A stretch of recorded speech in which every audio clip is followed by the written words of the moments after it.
Alrighty, I think we're on and ready to go. My name is Derek. I'm with the Royal Public Library, and today we have a poet and a physicist here to do a poetry reading. This is Agnes Vojta, and Agnes Vojta grew up in Germany and started writing poetry as a child. She wanted to be a pirate or a writer or an opera singer and ended up becoming a physicist. She spent a few years in California, Oregon, and England, and now lives in Rolla, Missouri, where she teaches physics at Missouri S&T and hikes the Ozarks. She has two books featuring her poetry. In 2019 is Porous Land, and then in 2020, we just had the book The Eden of Perhaps published. We will have these books here at the Royal Public Library, so if you're interested in exploring Agnes's poetry, you can do so by checking those books out, and we will also put a link to her books so that you can find them on your own if you want to get them for your own collection. With that, Agnes, I think you're free to take it away. I know we're all excited to hear some poetry. Thank you so much, Derek. I am excited to be here with all of you, and thanks for joining me if you're joining live. Thanks for joining me if you're watching that later. I want to start by reading you a few poems from my first collection, Porous Land, that came out last year. And as Derek said, I am a hiker, and many of those poems have to do with nature because that is one of my sources of inspiration. And I want to open with the first poem in the collection that's called Silhouettes. And that is an important poem for me because for a long time I was writing, but not showing it to anybody under my real name. So actually, after the immigration from Germany, I couldn't write for 10 years. I stopped writing in German, and the English, somehow something hadn't clicked. And then after 10 years, it suddenly all worked. And this poem is called Silhouettes. Like dancers, the elms lift their arms skyward. The oaks clutch the air with gnarled fingers, bony branches etched into the pastel evening. It is time to step forward, uncloaked, naked shadows dancing on the canvas of the world. The title of the poem comes from, the title of the book comes from the poem that I'm going to read you next. If you know the area a little bit, you know that Missouri has this karst landscape with the limestone and all those caves. And this poem is called Vanishing Act. The stream disappears, swallowed by insatiable karst. We live on porous land. Skin-deep soil hides the unknown.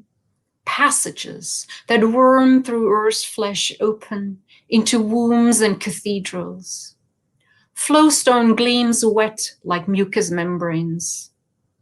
Water seeps through fractures, dissolves, and deposits. We must descend deep to understand what lies below, where crystals form under heat and pressure. Grown larger, the stream emerges again down valley, unexpected.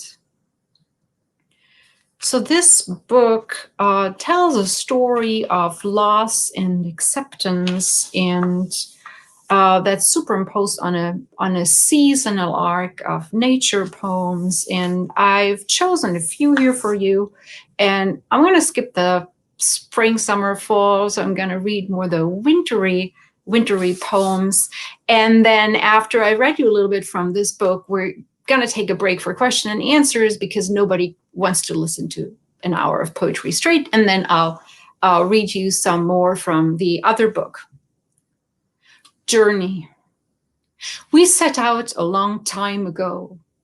Years stretched before us, a vast land with pathways and hills to explore. We journeyed.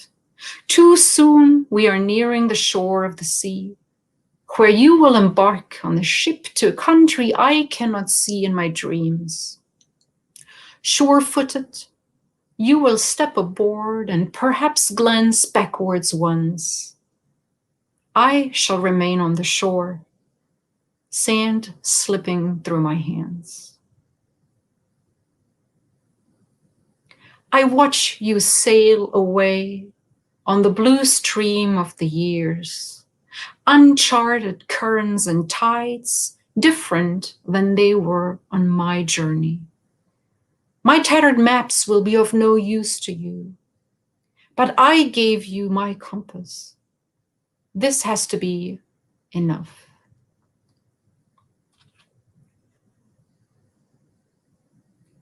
Deserted. A bleak morning. I waken to relentless rain. Drops pearl the redbuds. Broken branches beckon with oily fingers. A deserted nest perches in the plum tree. Black and wet, it does not remember the fledglings.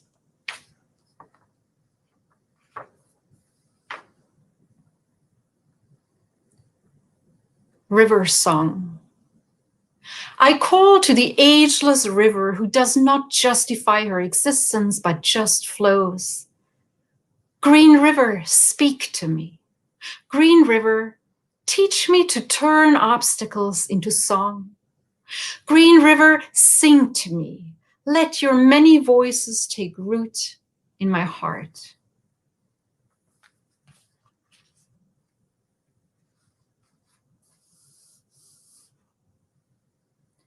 Sea glass. Your wholeness broken, you became a fragment. Sharp edges speak of loss. Cuts leave scars. Surrender to the endless ocean. Waves toss and roll. Sand grinds the wound, slowly dulling the grief. One day you emerge, translucent, smooth and beautiful, frosted with wisdom.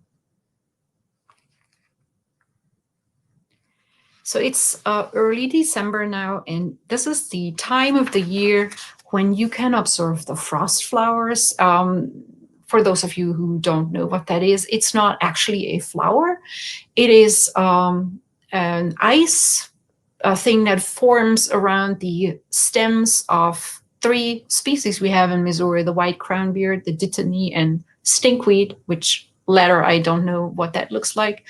And when the nights get cool, but there's still sap in the stem, so it's always early in the winter, then the vapor freezes that comes out of the cracks in the stem and makes ribbon-like structures. They're very, very beautiful. So, and we just went out this past weekend to see our first frost flowers, and this poem is about them. Ephemeral.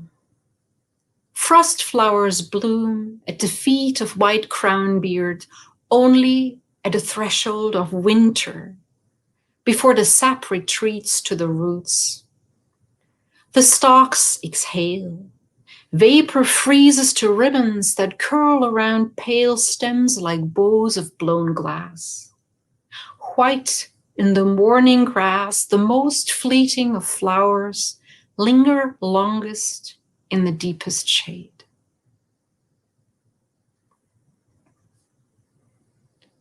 December. The last days cling to the year like late leaves to the oak trees. Every song is a goodbye. Time's tired steps echo hollow in the deserted birds' nests.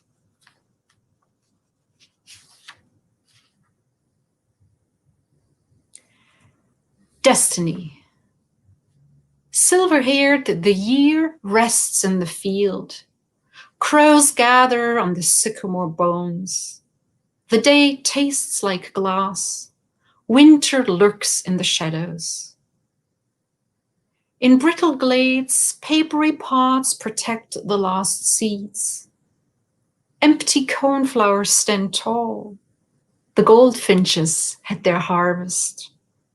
Everywhere signs of a cycle fulfilled.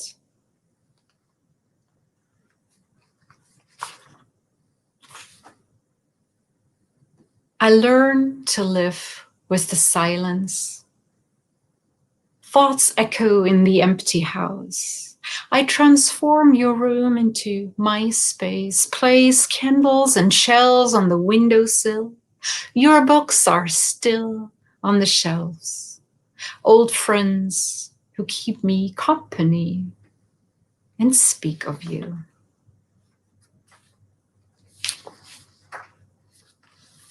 And we have these paper wasps here, and you know that over the winter, almost all the wasps die, and only the queen survives. And when the queen emerges in the spring, she is all alone and has to completely rebuild her colony. So this poem is called Wasp Nest. This is what it means to be queen, to emerge alone from the dark and to start building an empire relying only on yourself, to wait in solitude, giving food, protection, the warmth of your body until your first subjects crawl from their cells, ready to feed, fortify, and defend. To withdraw into the inner chambers of your pale paper palace and do what only the queen can do, be the life-giving mother of your tribe. To die at the end of your one-year reign, survived by a dozen daughters, your deserted fortress decaying in the wind. And I want to read one last poem from this book, and it's the final poem. It's called Oracle. The heron is the color of a November morning.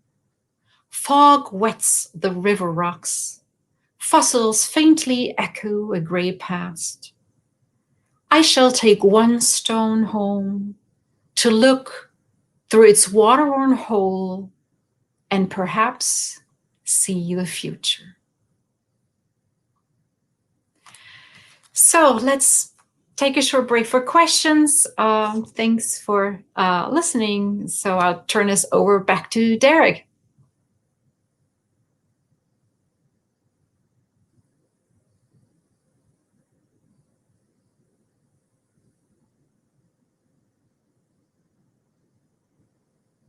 Derek, we can take some questions now. Awesome. So, let's see. We're still getting some comments coming in now, but just to kind of start things out, and people, if you would write in your comments into Facebook or YouTube, a question I had was, you're both a scientist and an artist. What's kind of the relationship between those two parts of yourself? Oh, that's a tough question. I think they augment each other because it's two different ways of seeing the same world. And the poetry helps me tap into the parts of being that aren't accessible to science. It's more about the direct experience, but also the science gives me a deeper understanding of some things. And I actually do have some physics poems too, just because the more you get into science, the more intrigued you become, and it sparks this sense of wonder because it's a pretty cool world. Awesome. I see Nina here writes, your wasp poem is beautiful. How can I fall in love with a wasp? Well, the wasps are, I don't love the wasps per se, but when I found some of their nests, and they are intricate and beautiful. And when I started thinking about what it means to wake up on your own, and that every time there's really just that one lone queen that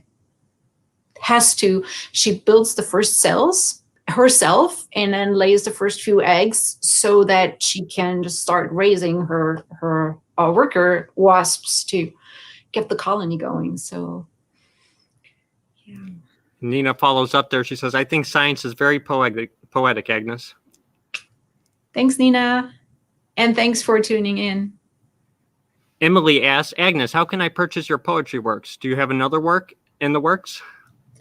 Okay, you can send me a message through Facebook and I'll be happy to, so you can get autographed copies directly from me, or you can also go on Amazon or Barnes & Noble and get them there. And my website is my name, agnesvojta.com, and there are links on there. But you can also just send me a message and then I can see how I get the books to you. Awesome. John asks, what are your 3 favorite poems of your own and separately of others? So what are the 3 of your own, and then I guess 3 other people that you like to read? John, that is not fair to put me on the spot. So my 3 favorite poems, it's hard to say, of my own. So definitely one that I'll read at the very, very end from the Eden of Perhaps is called Song for the Woman I Want to Become. That's, I think, the one that's dearest to my heart. Vanishing Act from Porous Land. And then, it's hard to say. It's almost impossible to say what's the third. So for the reading, I'll pick some that are among my favorites. And the question about my favorite poems by other authors, it's whatever I just happen to fall in love with. There are so many beautiful, wonderful poems out there. My greatest love is Mary Oliver. So her poems really speak to me. And if I had to single out a top poem, like for many people, it would probably be the Wild Geese. And I love Wendell Berry, Piece of Wild Things. There are fantastic poems from younger independent poets, and I have a lot of poet friends, and I don't want to single out a single poem because there are so many great ones that I feel I shortchange whoever I don't mention. Very nice. Emily asks, what poets do you consider your inspirations? What scientists do you consider your inspirations? Ooh, Emily, that's a tough one too. So as I just said, my biggest inspiration is in terms of the English language poets would be Mary Oliver. I grew up in Germany, and there my absolute favorite poet was Eva Strittmatter, who I believe has not been translated into English, so she's unknown here, but she was the best-selling poet in East Germany with huge editions, and she was immensely popular. It was nature inspired. She did actually write in verse and form. I mean, in rhyme and form. And so that was the poetry that I soaked up when I grew up. Which scientists inspire me? I'll have to think about that. So the ones that actually surround me, maybe most of all. So my colleagues, my husband, my friends. Fascinating. So we have, looks like people are thinking about that. I see John writes, I'm happy to hear the warm voice of my friend. I love your words. We have a lot of good positive comments here. Emily wrote earlier, what a beautiful description of the caves of Missouri. So Allie asks, as a hiker, do you have a favorite place to write? Wherever I just am. So I usually carry a notebook when I hike, and when I sometimes have to stop and sit down and write down a few things, and my husband knows that. So I say, okay, I need to write down some poem stuff, and I have favorite places to hike, but I write wherever the inspiration strikes. And speaking of hiking, we run a website. It's called rawlahiking.info, and there's a Facebook page that goes with it. It's called Rawla Hiking. So if anybody out here is a hiker, visit us on Facebook for hiking tips. So we can do that too. Super. Somebody writes, Emily writes, would you mind to write the East German poet's name for me? Yes. How can I best do that? Can I comment in the comments? Will they? No, I can apparently not. Let's see. Eric, do you have the capability if I write it for you? Or I can, you know what, Emily, what I'm going to do is I'm just going to grab one of her books and hold it up to the camera. And there we go. Does that work? You're welcome. Okay. And she said you can message her. Can you see it, Emily?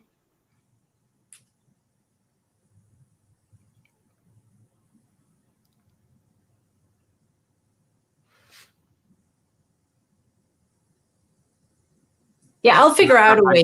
I'll figure out a way. Perfect. Okay, she saw it. Awesome. Thank you, Emily. She said thank you. Awesome. All right. Do you want me to read some more? Do we have more questions or? We don't have any at the moment.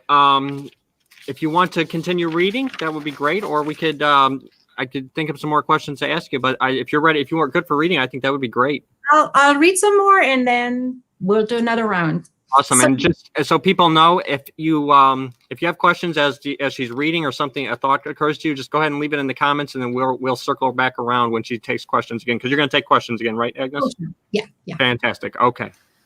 So you're good to go ahead and start again, Agnes. Okay, thanks. So I am going to read you now some poems from The Eden of Perhaps, which came out early this year, actually just the week before the lockdown. So that was not great timing. And this is a completely different book with a completely different subject matter. And it's more about journeys of discovery in middle age. And I'm going to start with the first poem of the book, Muse. One day, the universe had enough of me not listening to the gentle hints and sent a special kind of muse. Not one of the wispy muses who whisper in the trees. Not one of the melancholy muses who linger in who haunt bars at closing time. Not one of the cerebral muses who linger in libraries, but a fierce, fiery muse of the Get Their Attention Squad, who came thundering in, woke me up with a sonic boom, turned my life upside down, and shouted, "What are you waiting for?" We live in a world of right angles, where the shortest distance between 2 points is a straight line, and a statement is either true or false, and you can reason your way out of the labyrinth. But what if the labyrinth no longer has a solution, and Ariadne's thread frayed and tangled into an impossible knot? I am sick of graph paper grids. I want to round the squares, sink into softness, dissolve the man-made, melt into the in-between. And there are a lot of questions, and sometimes we ask, what if? What if we didn't take dictation from false dichotomies? And our destination is really here. What if the liminal spaces are dwelling places, the grassy strip between the demarcation lines, that no woman's land, a field of possibility? What if we could rest in the beauty of dusk between day and night, and the gray between black and white? What if we could see the infinitude of fractions span the chasm between 1 and 0 like a rainbow for us to walk on? What if the answer is not here, there, either, or, but both, between, and?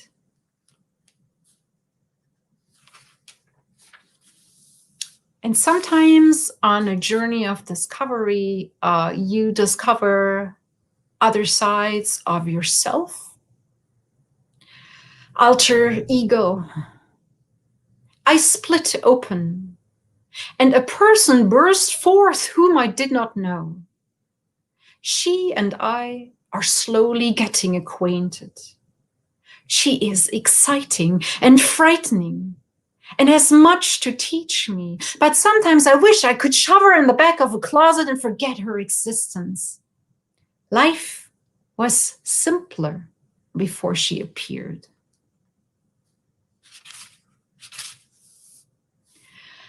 And the title of the book comes from the next poem, Seeds of No Return.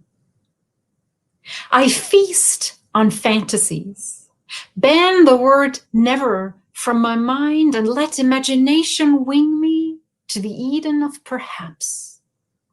I indulge in daydreams, savor each juicy thought like a luscious fruit. But I am afraid to taste the forbidden pomegranate, to eat the seeds of no return.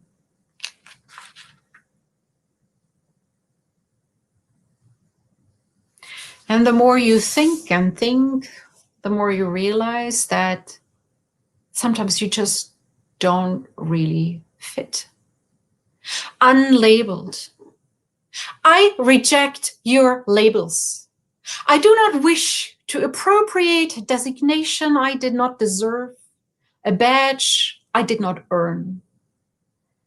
I can tell you what dreams fuel my days and what longings my nights. I cannot tell you what that makes me.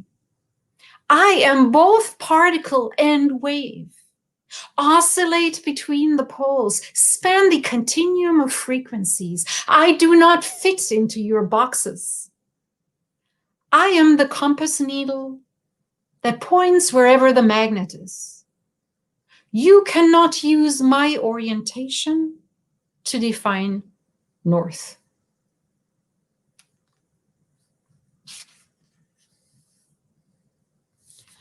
So one thing about being middle-aged is that you wonder whether there's a point in starting something new and changing course. And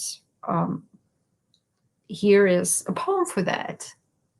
Never too late. Do not mock the traveler who starts out late on her journey. She carries the burden of decades and the weight of missed opportunities. Her first step is as significant as yours was, but it costs her more courage to challenge her beliefs about who she is. It calls her entire life into question, and she wonders whether it is already too late. But do not pity her either. Cheer her on in her quest. Tell her that growing is brave and beautiful, and that it is never too late.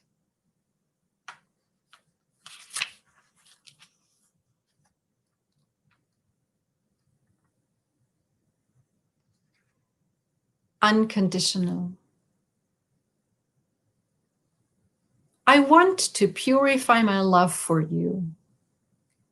Cleanse it of all expectations, of all desires, of all that is about me, until it runs clear like spring water that I pour for you when you are thirsty, without asking anything in return. And you can accept it from me without second thought, as you do not question the spring that flows in unconditional abundance.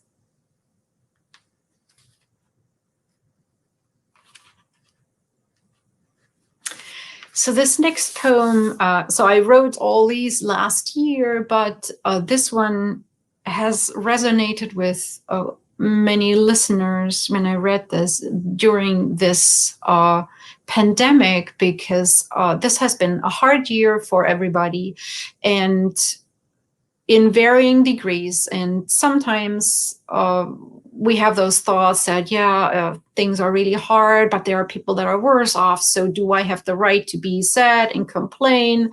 And then there's sometimes almost this competition who has it worse. So this poem is called Suffering is Not a Competition. There are no judges who weigh grief against grief.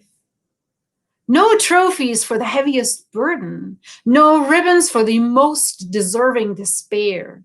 Do not compare. You must pull yourself out of the swamp by your own hair. Declare yourself healed. There will be no spectators applauding at the finish line, no paparazzi snapping, no journalists waiting for an interview. Only you will know that you've made it with nothing to show, then your heart still beating.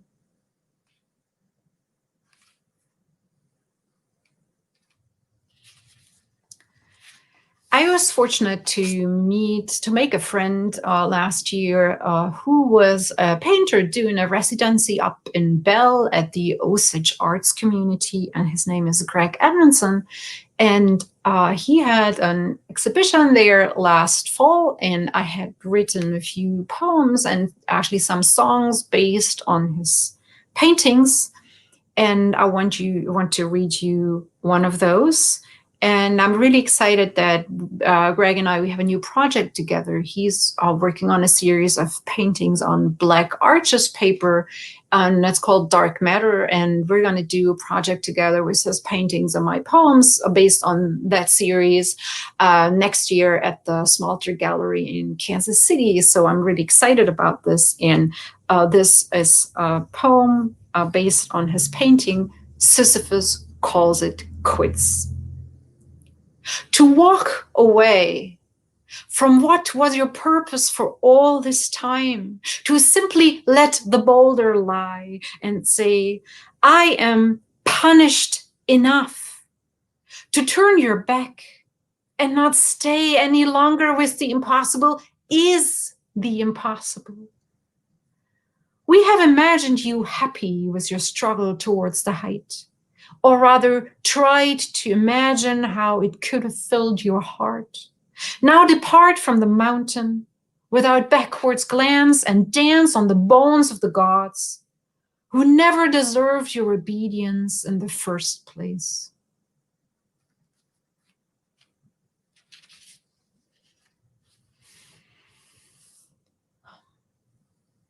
Sometimes we feel we're not whole, and people may think that there's something wrong or something broken and something needs to be fixed. And sometimes that is really not the case. Under construction. I am not broken. I do not need to be fixed. I am just temporarily under construction. I am my own survey crew. Study my landscape, redraw boundary lines, prepare the ground. There will be detours, bumps, and blasting while I deconstruct and rebuild myself. You may not recognize me when I am done and my spires reach the sky.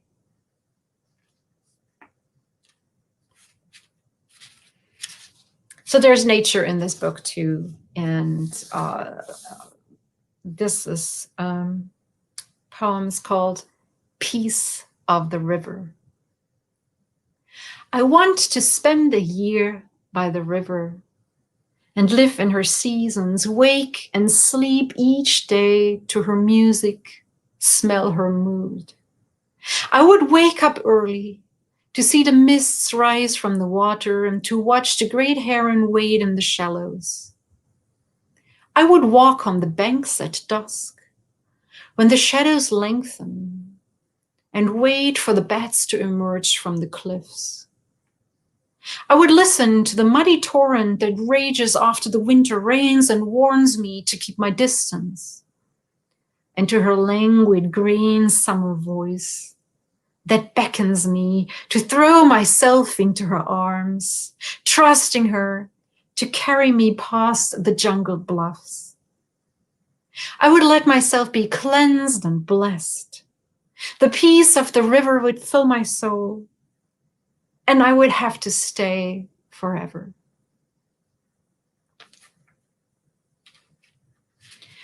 Another friend I made over the past 2 years is a fantastic older lady who is homesteading and runs a farm, and I was able to spend some time with her and working with her in the gardens last summer and this summer, and it was really the absolute best thing.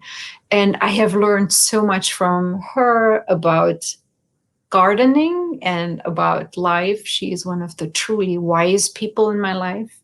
So this poem is dedicated to my friend Mimi Hadel. Garden Wisdom. 1. Uncentering. Fill the wheelbarrow so that the weight rests right above the axle. Feel how much easier it is to push the load. 2. Doing without doing. Let the hammer fall under its own weight. Let gravity drive the stake into the ground. 3. Rules for pruning. Be bold. Remove the dead, the damaged, the diseased. Use a sharp tool, make a clean cut. Where branches overlap and rub their bark, choose one, but leave a little of the one you cut toward of rot. You have the power to decide which way new growth will grow. The last branch that you leave will give direction. So, in cutting back, you shape the future. And I want to read one last poem from this book, and it's the final poem in the book. And I think, John, this would be my favorite song for the woman I want to become. She paints her life in bold brushstrokes, pomegranate love, obsidian pain. She is not afraid to start over. She won't let herself be silenced. She owns her stage and shouts her truth. Her songs come from the heart and the gut. She has dived in deep wells, clawed her way back to the surface and emerged filled with compassion. She carries her scars with dignity and faces her demons with courage. She is resilient as water. She can no longer be tamed. She bursts her banks like the river, flowing and flooding, fierce and fearless. She is honest as the ocean, loyal as the sunrise, and I love her. Thank you. And Derek, back to you for some more questions. Awesome. And we have some good ones here. Thank you, everybody, for your participation. Emily asks, Agnes, I get a lot of feminist vibes from your work. I just got done studying Adrienne Rich, and your style of reading and writing reminds me of her. Your work has a deeply personal meaning, of course, but does it also have a wider feminist geared meaning? Well, I love Adrienne Rich too, and any poem should have a little bit that goes beyond the personal. So if you, any poem has whatever the reader finds in it, so not just what I put into it.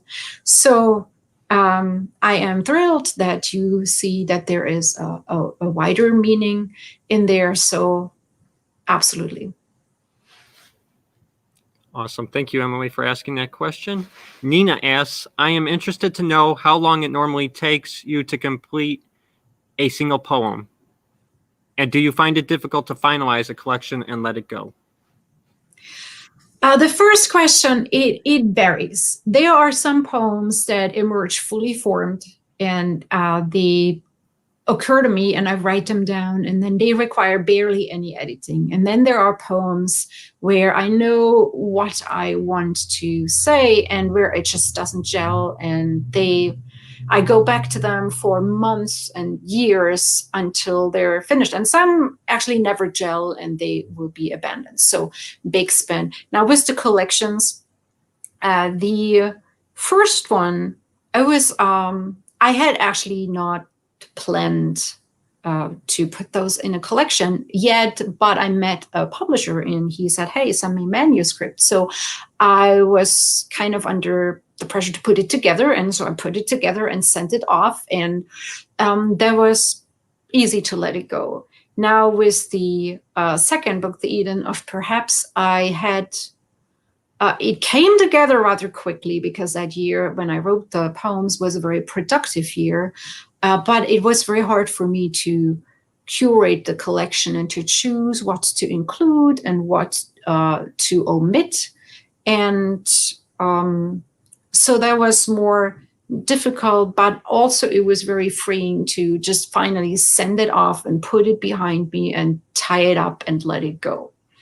So yeah, that was not hard to just draw the line, because it's a very nice feeling to wrap it up, because it frees for new work. And one difficulty I had with this last book, The Eden of Perhaps, was that I since the timing of the release was just started right when everything shut down, so I had to cancel all the public readings that I had planned, all here locally and out of state. And so I never got the real closure that, okay, now there's a book release and then I can put this behind me and free up to new work. So that was a difficult thing to process, and it's taken me a little while. And I think that might also have been a reason why this year wasn't really a very prolific year for me, as probably for many other writers. Great. Emily makes a comment that she really enjoyed the way you wrap such deeply personal things into very descriptive language. I really enjoyed the Muse, and I've unfortunately forgotten the name of the garden poem. A Garden Wisdom. Thank you, Emily. Appreciate your kind words. Emily earlier wrote, this makes me want to grab all of my literary criticism stuff and get back to my degree right away. I'm dying to get into the symbolism and influences. Beautiful work. Thanks. Agnes, while you were reading your poetry, I was wondering, how would you say so a lot of your poetry reflects the natural environment. How would you say over the course of your life the influence or the inspiration of the natural environment has changed as your life has progressed?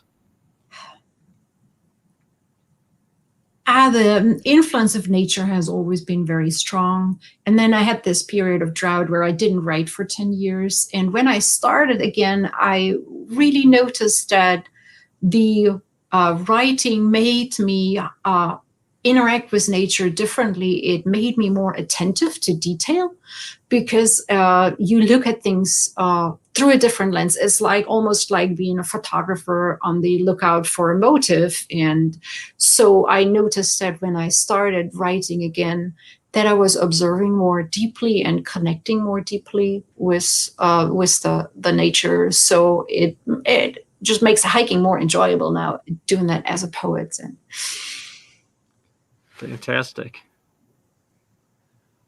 Another question I've had is, so what would you say the difference between writing in German and writing in English has been? Has that affected your artistic output at all? That's a really good question. So the languages are related, but they are still rather different, because the English is more concise, and very often you can express things in English in a much more precise and shorter way. So I find that I am much more leaning towards minimalism now than I did earlier. Also, while I lived in Germany, I was mostly still writing in form with rhyme, so completely different style. And how it feels to me, it's so internally it doesn't really make a difference. But I noticed last summer when I was in Germany that I'm now at the point, so I've lived here for 19 years, and prior to that I spent several years in the US, so I would say a total of 25 years that I've been in the US. And finally it turns out German is no longer my emotional language. So I still go back every year, still have family there, but the language in which I want to express difficult things or emotionally fraught things is now English. And that is a process that has taken a couple decades to really, so I don't think that really happened until over the last 2-3 years. And I don't think I could write in German anymore. No, I wouldn't feel the connection to the language in the same way. That's fascinating. We got some comments here. Agnes, do you have any advice for someone who would want to start writing poetry? That was Emily asking that question. Write. Just write.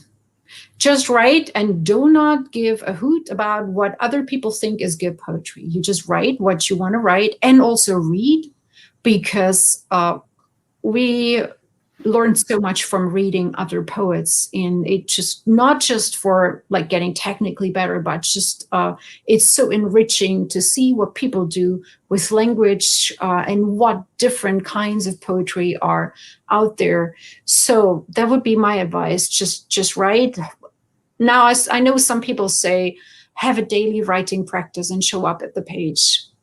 I am not successful with that. So that was one of my goals for this year, to finally get that daily writing practice done. And then, yeah, you all know what happened to the world. So I don't even think it's necessary to do the daily writing. Just write whenever you have the urge to write, and don't be afraid to write a bad poem, because the good poems start from bad poems. So first is you got to write, and you got to have fun with it, and not worry about whether it's good or worth it, or whether you're a good poet, or if it gives you joy, then write and read a lot of poetry, and the rest will take care of itself. Awesome. Good answer. Thank you, Emily, for asking that question. We have about 14 minutes left. So if anybody has any questions of Agnes, now is the time to put the questions in, or any comments you would like to make. Let's see. Valerie writes, permission to not have to write daily. So very good. Valerie gives us permission. Very good. Let's see. You mentioned that you mentioned write and read. And I was thinking, what literature has really kind of inspired you to express yourself through writing? I don't know. I've always written. I wrote my first poem when I was 6 years old, and it was not a good poem, but it was. I had fun with it, and I was surrounded by words. When I grew up, my mother is an opera singer, and there was always music in her house, and my grandmother was reciting ballads, and so there were a lot of words and stories, and I think that's where I got my love of words from, because I've always written since I was able to write. So, and then any author I encounter is an inspiration. So over the past year, I've made some friends through Zoom and through the internet. And that was really the one good thing that came for me out of the pandemic, that I got to meet people whom I would otherwise probably never have met. And so I made friends with fantastic poets and got their books. And so that has been really enriching experience. And I'm learning from every open mic I go to, from every book I read. And I'm even learning from the poems I don't like. So there are poems that are maybe great poems and good poems, and they just don't resonate with me.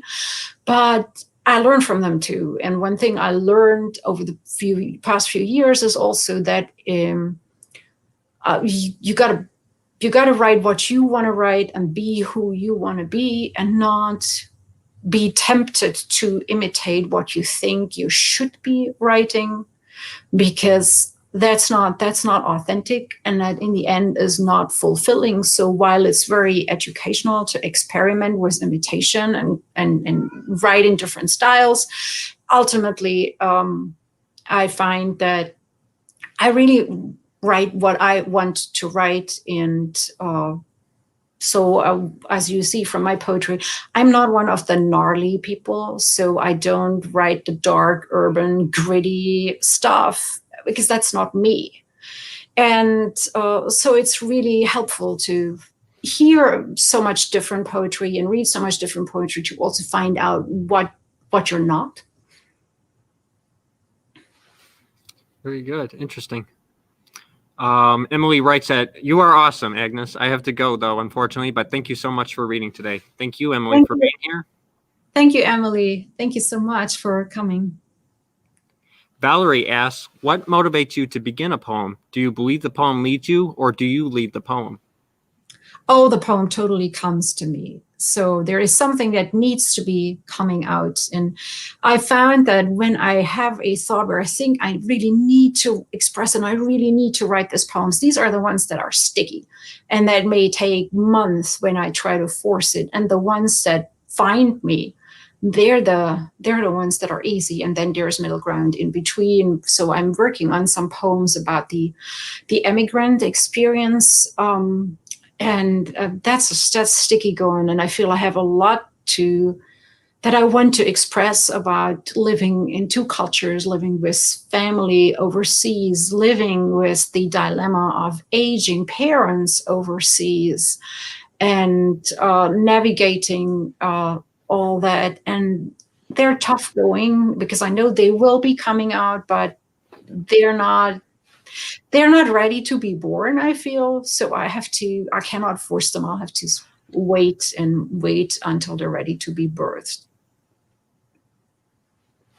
Interesting. Thank you, Valerie, for asking that question. We have about 9 minutes left, so any wrap-up questions would be welcome. What would you say going forward? What do you anticipate will inspire you in writing future poems? Well, nature, definitely, art. So I'm really looking forward to doing those ekphrastic poems with Greg Edmondson, which is also interesting because sometimes it's not even the painting that inspires you, but it's the title. He has these really, really cool titles for the paintings. And I might, if we have time at the end, I might read you one or two new poems that are not in the books that are in the last edition of the Gasconade Review, which is a little journal that comes out of Osage Arts community up in Bell. And so there's one of them that's based on that. And then whatever happened, whatever processes happen internally. So I would say much of my poetry is what would fall under the umbrella of confessional poetry. So, and I don't know what's going to happen internally and what will happen emotionally, but that's usually what prompts me to write. Interesting. Suzanne writes, English is my emotional language. I am also floored how often a poem of yours or even a single line encapsulates an entire decade of my life. Thank you, Suzanne. That is the nicest thing to say. Awesome. So we're at about 7 minutes left. I just want to remind everybody that we are ordering Agnes's books. So we'll have both of her books. If you would like to put yourself in line for those, go ahead and give us a call at the library. Our number is 573-364-2604. And as always, you can do curbside order through that. And we also have a wide variety of poetry and literature in our classic section. So something to look at. If you go to our catalog, you can find that. I know that Agnes said she had some extra poems, so we get some extra ones, and I'm looking forward to hearing those. So, Agnes, if you want, I think what we could do is, it looks like, does anybody have any last questions or any comments that they would like Agnes to address? We'll give it a couple of seconds to let people, if they're thinking. If not, I think what we'll do, Agnes, is if you're good with it, you can read your final two poems, and then we can conclude with that. Does that sound good? Sounds perfect. All right. Awesome.